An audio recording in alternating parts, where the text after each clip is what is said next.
Hello everybody, we're going to be doing a intake gasket job on a Chevrolet Tahoe here.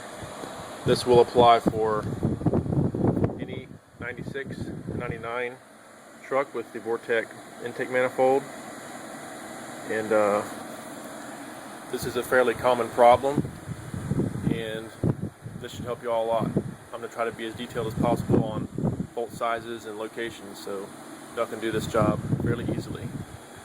Stay tuned. The first step you're going to do is take off the air filter assembly. I've already done that. It's really simple. Just this T-nut here comes off. Your air injection pipe right here for the PCV comes off. And then this whole thing just unsnaps out of the fender and intake assembly. There are two connectors. One for the mass airflow, one for the air intake temperature sensor. They just come right off and unplug. The next thing you're going to want to do is take off this fan shroud. And there are 4 10mm bolts, 2 on this side, 2 on this side, and the ones across the top, there's 3 on top. The next step is to take off your fan clutch. This down here is a 36mm or 1.5 inch nut, and the easiest way to do it is with a pneumatic fan clutch tool. If you don't have that, you can just put the wrench on there, hit it with a hammer in this direction, and it should come loose.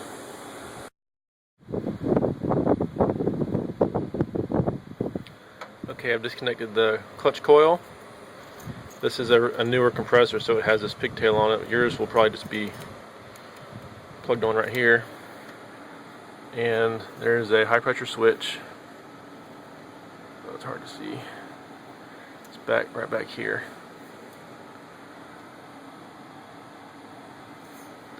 You have to unplug. And these bolts here, they are 13mm. Now you can disconnect this pressure switch, and then you have to disconnect this bolt here. It is also a 13mm, and then this is a 10mm bolt for your throttle cables, right here and right down here, and these just pop off. This is for your cruise control, and this one's for your gas pedal.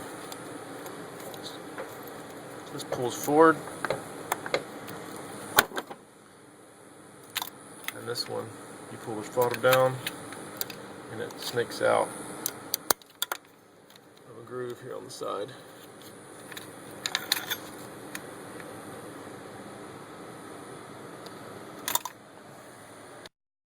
Okay, now, next step. Compressor's off. I've just taken it, folded it over, set it over there. Still all connected, the gas is still in there, good to go. Next thing you need to take off after you loosen this bracket up is this is your evaporative emissions purge line. And these little things here, this one's been broken off, but there's a little button on here. The other one's over here. You see it there. You slide it. Push it with your fingers and it slides over. It comes right off. So this evap purge line needs to be removed so you can get rid of this bracket right here. Also, hoses, top hose loose, and I disconnected the lower hose already so it can be draining. Radiators usually have a petcock, but the chances of them sealing up after they've been left shut for so long is just not worth the risk of creating a leak. So I just drain it from the water pump. Now we're getting into the nitty-gritty here. This is your EGR feed pipe from the manifold. Go ahead and spray this now while you're working on the front bracket to get it loose. There are 1, 2, 3, one way down there, a fourth one down the very bottom. It's hard to see. One right there, and then there's one really far back. Also, on the side here, there's one. Here we go, right here. If you don't have to take that one all the way off, just loosen it so the bracket can slide forward. And these are, I believe, 14 millimeter. Nope. That's 15, and these up here are 14. This is a nut, it's on a stud. So these are 14, this nut is a 15. Okay, when you get those bolts out, you just pull it off. This is the stud that has the, this one is the only one that was 15 millimeter on the front. The rest of them were 14. The one even down there that you loosen up, it was 14 also. Be careful because this has a Evo sensor for the power steering. It's still plugged in. Just don't pull on it, just let it sit down there. It's fine resting down there without touching anything. It's not going to hurt anything to leave it plugged in. So now that you have it out of the way, you've gained access to this bolt head, and that was the purpose of taking this bracketry off. The next steps are to remove the wire harness. This is the stuff we already unplugged for the AC compressor. Now you have to move on to the EGR valve, which is this one right here. EGR valve. This is the coolant sensor. And be careful with these connectors because this plastic it's old and it gets brittle, so just be real gentle with it. And I like to just disconnect these out of these looms here.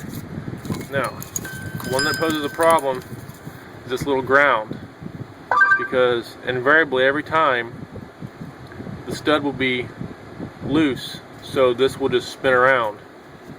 So I have a very thin wrench that I bought just for the purpose of holding that stud on the bottom to keep it from spinning. And it's a 13 millimeter on the bottom, and I believe it's a 14 on the top. So I'm going to disconnect this ground last, but I'll keep going back. This is your throttle position sensor.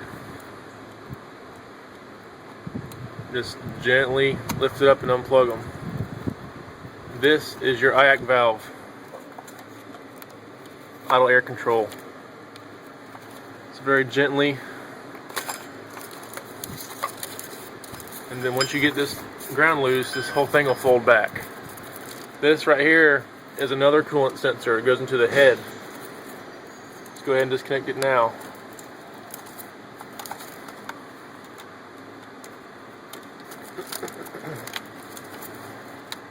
And this whole wire loom back here will disconnect the clips and tie it up in the back to the windshield wiper or this cowling, just so we can get access and clearance for removing the intake. Okay, now this is a vacuum line. I believe it runs your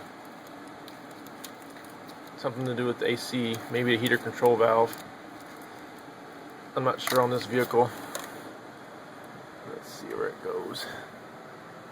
Yep, it goes to the heater control valve. So just be real gentle with this too, because it's fairly narrow and skinny. Just route that out of the way.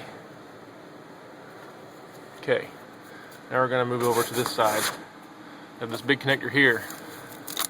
The little lock tab pulls out. You get a flat blade. There's two locks. It's a lock here and a lock on the back. If you can see it back here or not.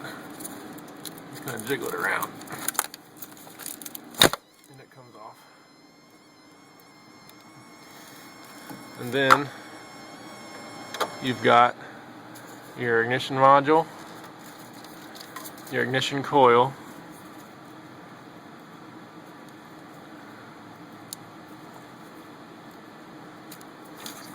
your purge valve connection. This little connection. This runs down, I believe, the crank sensor. We're not going to disconnect that. Okay, so our harness is pretty much free. And you have your map sensor, your manifold pressure sensor. Unplug that one. Alright. Next thing to come off is this bracket down here for the coil. It's held on with two 10mm nuts. Okay, now you see better the bolts that hold on the coil. They hold down a bracket that goes around the distributor to support the wire harness. And I just bend that bracket up out of the way as it bolts to the back of the head, and it's just it's not a easy thing to disconnect, so just bend it up out of the way so you can clear the manifold. Here's a shot of the two bolts holding the coil pack on, 10mm. Now we're going to turn our attention back to the front of the manifold. We've got this coolant pipe, 10mm bolt that hooks up to the water pump, and it runs down behind the compressor here. It just goes into this little snap fitting, and once you take it loose, it'll come right out. And then you have this quick connect. I'm going to be replacing this with a straight pipe because these things are terrible. They always break off, and they're prone to leak. So I'm going to be just cutting this whole thing off and going with a nipple when I go back with it. Okay, you should be starting to be looking kind of like this. There's a connection down here for the bypass for the thermostat. There's this connection still left to take loose. We have to disconnect the PCV pipe, the brake booster line, and we have to pull the distributor. I'll show you how to mark that real good before we take it out, so you won't have to have any codes or any issues going back with it. Just make sure you're a sneaky person, don't come out here and spin it over with it out. Okay, now EGR pipe. This is a 7/8 or a 22. Hopefully it'll come right off. Yeah. Spin that loose. And then there is a bolt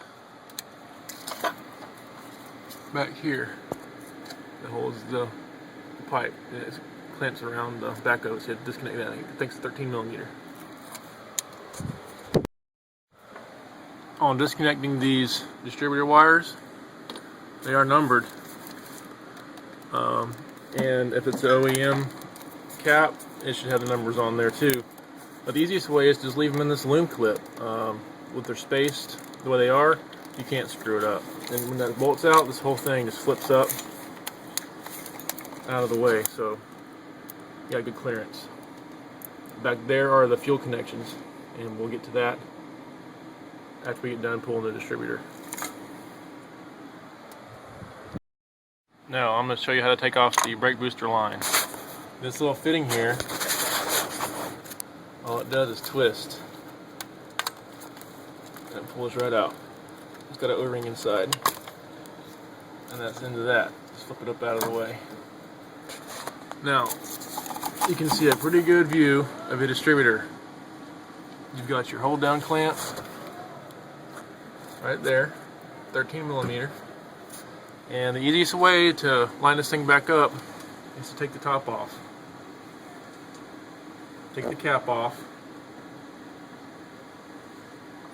And I believe it's a Torx 20. So, yes, Torx 20. You just take the cap off and look where the rotor is pointing. And I'll demonstrate that in just a second.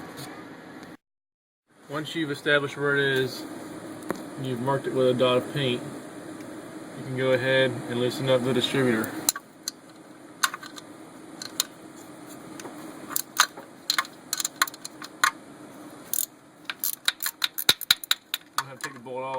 just loosen it and slide the lock back. And then what you want to do is pick up from the bottom. Have to disconnect the sensor. It's basically a cam sensor. That's all this thing is. After you figure this out and you break it free, you watch which way it spins. It's pulling straight up. You don't want the base to move.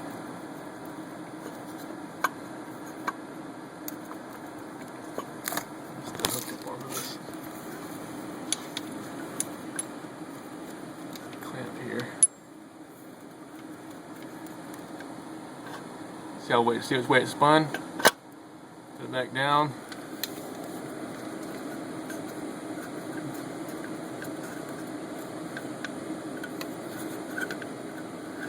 Spins that way, that's where it stops. And as it falls back down, you'll know that's where that goes. And you pick it up. And when it stops spinning,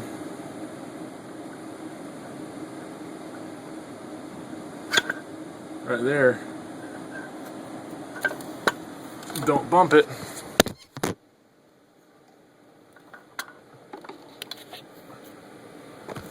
Don't bump it. You mark that side with a dot of paint. It's hard to do one-handed, y'all. It should look like this when you're done. Start dot. The arrow is going to go to, and this is where it should stop. So you'll watch it come around. This has been done before. Someone marked the base too, right there. So that'll help also. Okay. All I have left now is the fuel lines back here. Some light for you.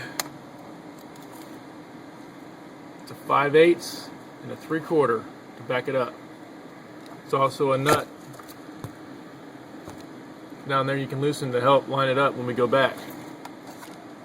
Also, this black bracket here for this clip you can take off. It's a 10mm. It's hard to see. Right there. And then you've got this bracket back here that holds up the wire harness. You can take that off too. Alright, this is what y'all should have. All clear. Everything's out. Distributor's out. Fuel lines are disconnected. Harness is tied back. All that's left to do now is you have to loosen both valve covers. I've heard of people doing one, but it's easier just to do both. I'm also going to replace both valve cover gaskets. This kit I have only came with one, but they offer the other one separately, so I'm going to do both valve cover gaskets at the same time when I take them off and clean them. So I'm loosening the valve covers, pop these 8 bolts out. There's 2, 4, 6, and then 8 right back here. So it's kind of hard to see. It's under there though. Next step will be pulling the intake off. Alright, all the bolts are loose. I'm going to reach in here and give it a lift.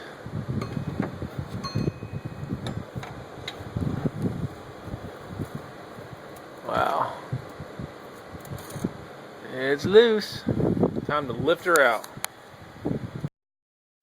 Okay, now what you want to do is get an old t-shirt or cloth, whatever, cover the entire bottom of the valley with the fabric so the pieces that you scrape don't fall inside and it'll be caught by the shirt.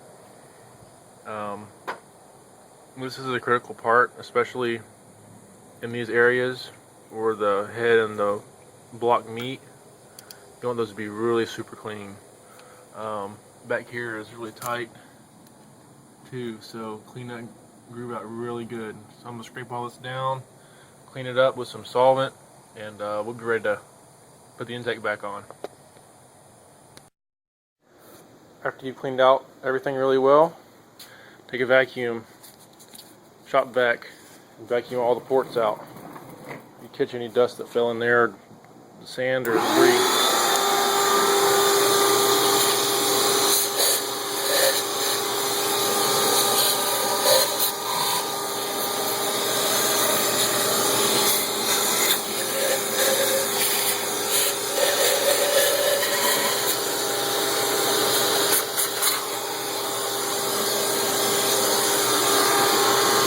All clean.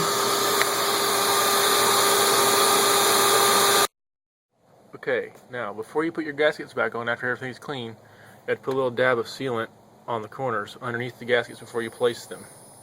And these are the Felpro 9800 series gaskets, and these are really good because they don't have any plastic in them. These little posts just fit into the head. Set them on.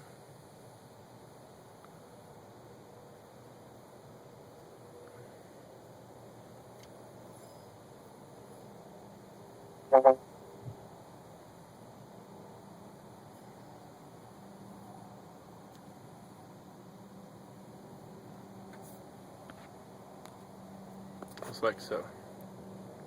Let the sealant squish out around the gasket. And then you're going to run another bead from this point all the way across to the other side. It should look like this when you're done. About a 1/4 inch wide bead of sealant all the way across the front and back. Now, when you put the intake on, you don't want it to slide. You want it to go straight down so that the sealant does not move from where it's at. And then you torque the bolts down in an X pattern. 1, 2, 3, 4. Then you start in the back. 1, 2, 3, 4. And then you do it gradually up to 11 foot-pounds. And then the rest is cake.